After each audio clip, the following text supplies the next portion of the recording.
Hola, mi nombre es Arlet Valentín Estrada y hoy voy a hablarles sobre la división de poderes con la materia Derecho Constitucional a cargo del maestro Miguel Amaro.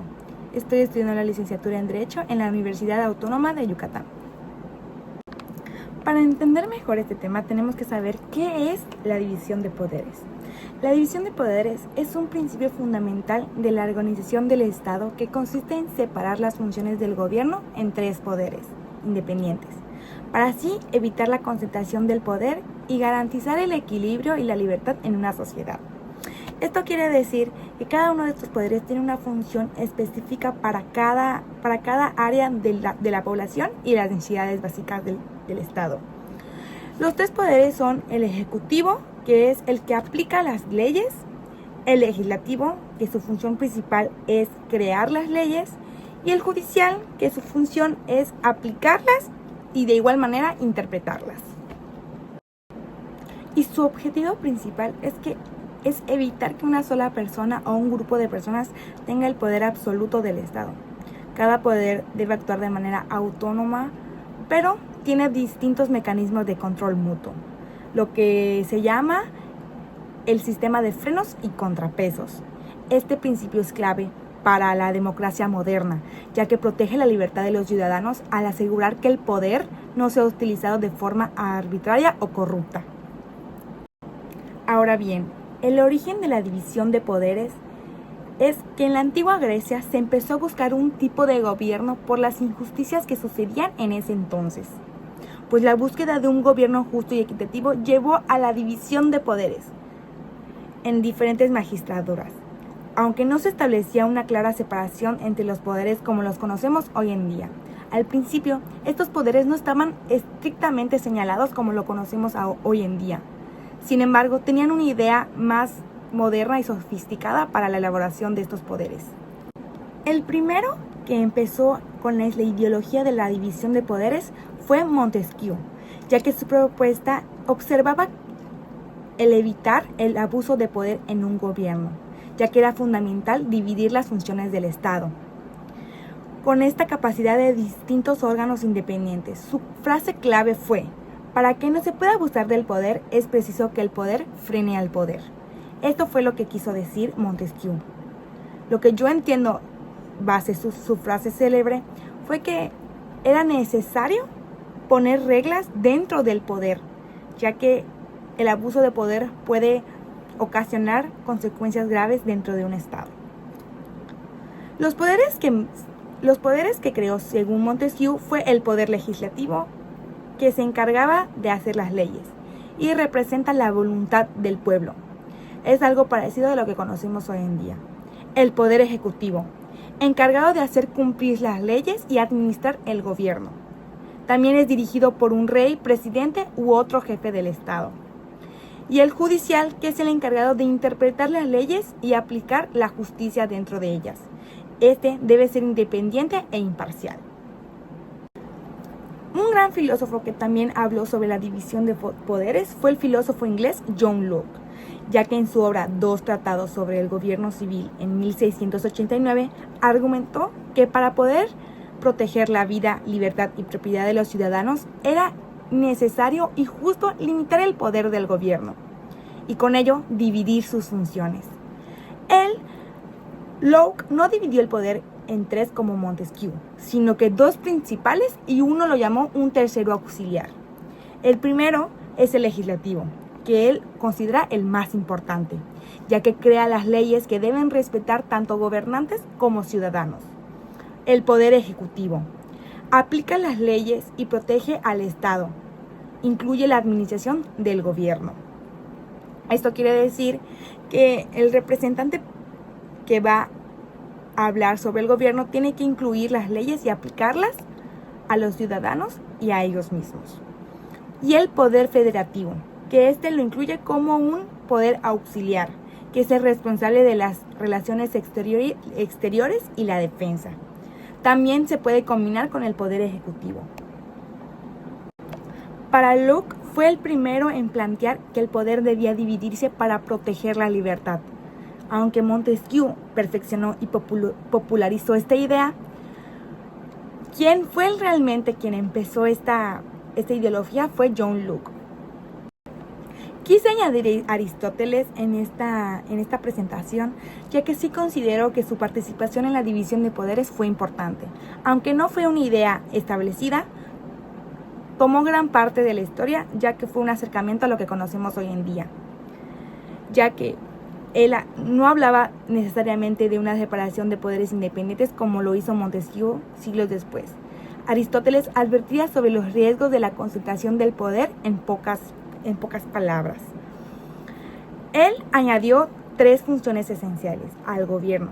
La deliberativa, que es similar al poder legislativo, ya que ésta está encargada en tomar las decisiones políticas, hacer las leyes y decidir sobre la guerra y la paz. Ejecutiva, que es el gobierno y la administración. Está encargada de cumplir las leyes y administrar los asuntos del Estado. Y la judicial, que es quien juzga los conflictos entre ciudadanos y aplica las normas legales. Esto podemos observar que es un acercamiento muy antiguo a lo que conocemos hoy en día. O sea, desde siglos atrás, la división de poderes estuvo muy presente desde la antigua Grecia. El sistema parlamentario. Esto es una forma de gobierno en la que el poder ejecutivo depende directamente del poder legislativo. Es decir, el gobierno se forma y mantiene en función del apoyo, confianza del Parlamento o del Congreso. Esto quiere decir que este sistema funciona activamente mediante un grupo de personas. O sea, no solo una persona tiene que estar de acuerdo en algo, sino que un grupo de personas tienen que estar de acuerdo. Este sistema lo usan en España, Italia y Alemania. Esos son algunos países de los que usan este sistema. Podemos observar distintas características, pero a mí me gustaría hablar de 5 en específico que se me hacen las más importantes. La primera es el gobierno responsable ante el Parlamento. El jefe del gobierno y su gabinete son nombrados por el Parlamento y deben rendir cuentas ante él. Esto quiere decir que a pesar de que exista un grupo de personas que también tengan mandato sobre el representante o el jefe de gobierno aporta las ideas y el Parlamento tiene que decir si está de acuerdo o no, para que haya un conjunto y un equipo entre jefe de Estado y Parlamento. Fusión de poderes. En muchos sistemas parlamentarios, el poder ejecutivo y el legislativo se funcionan en parte con el gobierno formando parte del Parlamento. El control del Parlamento sobre el ejecutivo. El Parlamento tiene mecanismos para controlar al gobierno, como la moción de censura, y puede incluso obligar al gobierno a dimitir. Separación de poderes.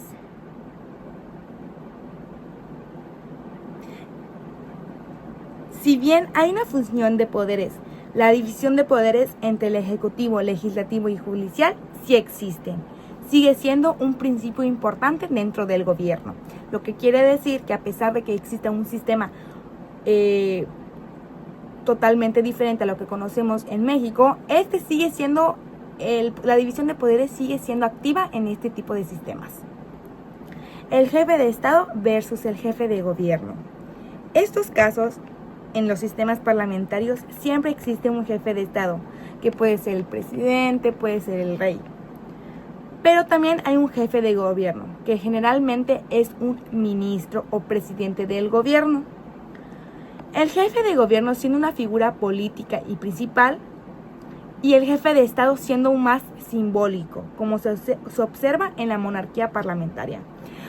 Nosotros conocemos este caso que sucede en Inglaterra. Como podemos observar, la monarquía en sí no sigue existiendo.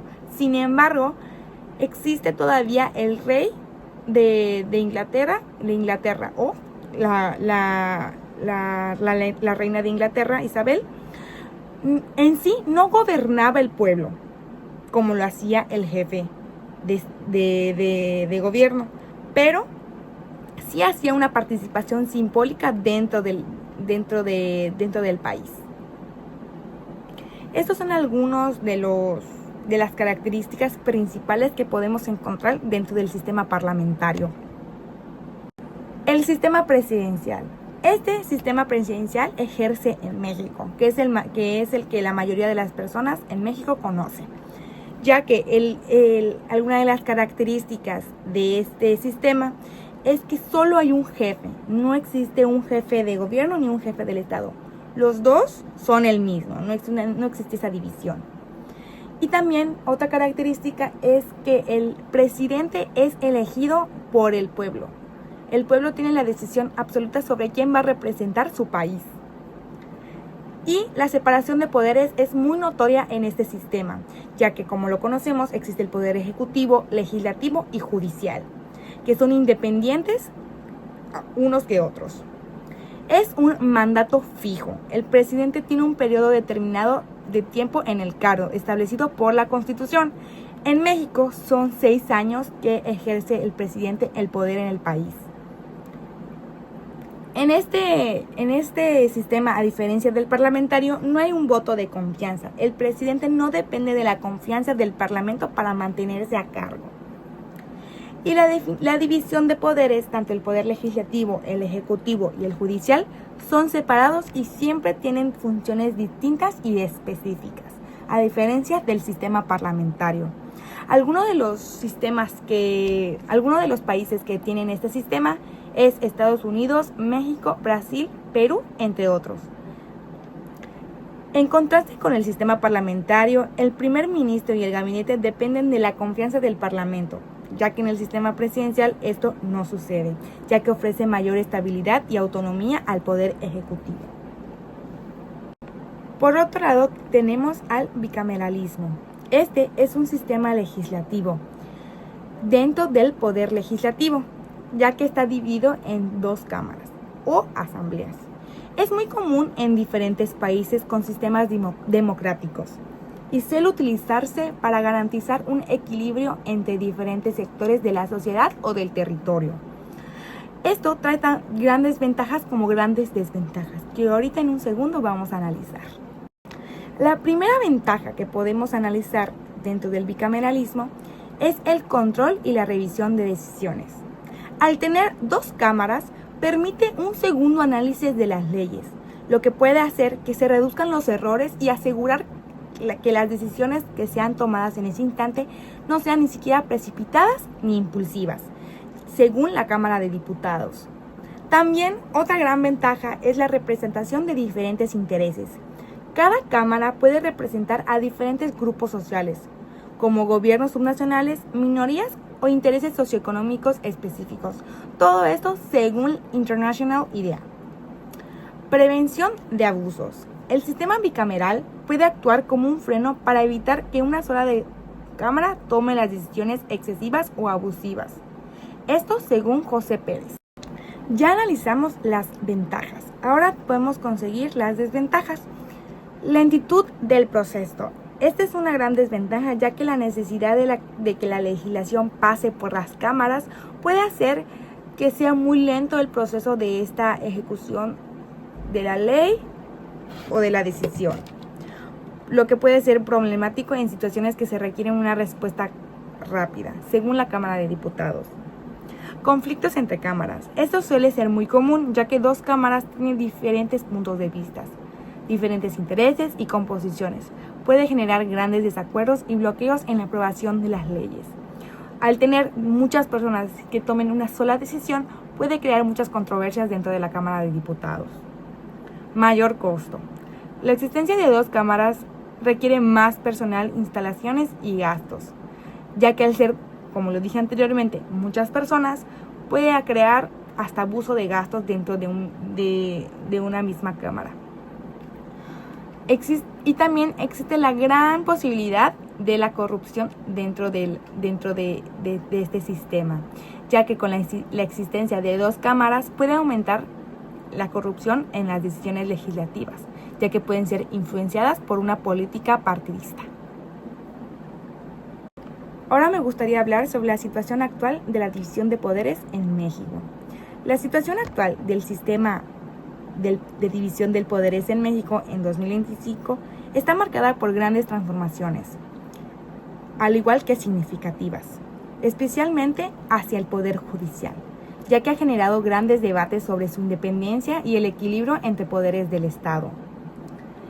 Con la nueva reforma del 2024. En septiembre de 2024 se aprobó una reforma constitucional que modificó sustancialmente la estructura del Poder Judicial.